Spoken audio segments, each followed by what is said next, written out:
ایک عورت تھی طواف کر رہی تھی اور طواف کے دوران کہتی تھی اللہ میں اس حال میں بھی آپ سے راضی، اے اللہ میں اس حال میں بھی آپ سے راضی۔ تو ایک آدمی نے یہ سنا تو بڑا حیران ہوا، اس نے اس سے پوچھا کہ تو کیوں کہتی ہے کہ میں اس حال میں بھی آپ سے راضی، میں اس حال میں بھی آپ سے راضی؟ اس نے کہا کہ میں طواف ختم کر لوں گی نا تو میں تمہیں اپنا واقعہ سناؤں گی۔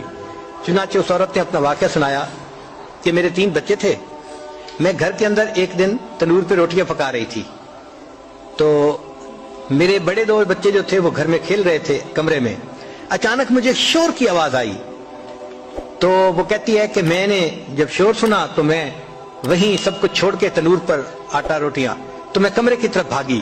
جب کمرے گئی تو میں نے ایک عجیب تماشا دیکھا کہ اس سے 1-2 دن پہلے میرے خاوند نے گھر میں بکری کو ذبح کیا تھا اور جس چھری سے بکری کو ذبح کیا تھا وہ اس نے کمرے میں رکھی تھی۔ تو میرے دونوں بچے کھیلتے کھیلتے ان میں سے ایک نے دوسرے کو کہا کہ تمہیں پتہ ہے کہ ابو نے بکری کو کیسے ذبح کیا تھا؟ تو دوسرا کہتے ہیں مجھے تو نہیں پتا۔ وہ کہتے ہیں اچھا آؤ میں تمہیں بتاتا ہوں کہ کیسے ابو نے ذبح کیا تھا۔ تو میرا درمیان والا بیٹا جو تھا وہ زمین پر لیٹ گیا اور بڑے لڑکے نے اس چھری کو اٹھا لیا۔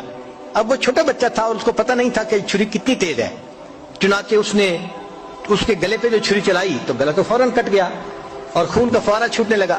اب جب خون نکلا تو شور ہوا اور میں بھاگی ہوئی آئی تو میں نے دیکھا کہ میرا بچہ خون میں لت پت پڑا تھا اور اس کی جان نکل چکی تھی۔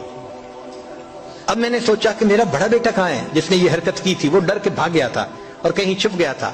کہنے لگی میں نے اسے دوسرے کمروں میں دیکھا تو کہیں نظر نہیں آیا۔ جب صحن میں آئی تو وہاں میں نے تنور کے لیے کچھ لکڑیاں رکھی ہوئی تھیں، ان لکڑیوں کے پیچھے وہ جا کے چھپا تھا۔ کہنے لگی میں نے پیچھے سے اس کو جا کے جب دیکھا تو اس نے مجھے کوئی جواب نہیں دیا۔ جب میں قریب گئی تو مجھے پتا چلا کہ اس جگہ کے اوپر ایک سانپ بیٹھا ہوا تھا۔ یہ بچہ چھپنے کے لیے جب لکڑیوں کے پیچھے گیا سانپ نے اس کو ڈسا اور یہ بھی وہاں مرا پڑا تھا۔ کہتے میں اس کی لاش اٹھا کے لائی، ایک بچے کو ایک چارپائی پہ لٹایا اور دوسرے بچے کو دوسرے چارپائی پہ لٹایا۔ پھر اس کے بعد میں نے فیل کیا کہ میرا تیسرا چھوٹا بیٹا جو کرالنگ کرتا تھا، رینگتا تھا، وہ کہاں ہے؟ وہ مجھے نظر نہیں آ رہا تھا۔ کہنے لگی میں اٹھ کے جب جو ہے تنور کی طرف آئی تو میں نے دیکھا کہ اس نے کرال کیا اور وہ تنور کے اندر گر چکا تھا۔ تو میں نے اپنے زندہ بیٹے کو آگ کے اندر پورا جلتا ہوا دیکھا اور وہ بھی فوت ہو گیا تھا۔ تو میں نے تینوں بیٹوں کی لاشوں کو چارپائی پہ رکھا، پھر ان کو نہلایا، ان کو کفن دیے۔ جب تینوں کے جنازے ایک دن میں گھر سے نکلے تو میں عمرے کے ارادے سے آ گئی۔ اب میں طواف کر رہی ہوں اور اپنے اللہ کو کہہ رہی ہوں اے اللہ میں اس حال میں بھی آپ سے راضی ہوں۔ آپ ذرا غور کیجئے نا اس ماں کے دل پہ کیا بیتی ہوگی کہ ایک دن میں جس کے 3 بیٹوں کا جنازہ گھر سے نکلے اور پھر وہ طواف کرتے ہوئے کہہ رہی ہے اے اللہ میں اس حال میں بھی آپ سے راضی ہوں۔ تو ہم نے کہاں غم دیکھے ہیں، کہاں تکلیفیں دیکھی ہیں؟ ہم نے نہیں دیکھی۔ ہمیں تو اللہ نے بہت سہولت کی زندگی دی ہے۔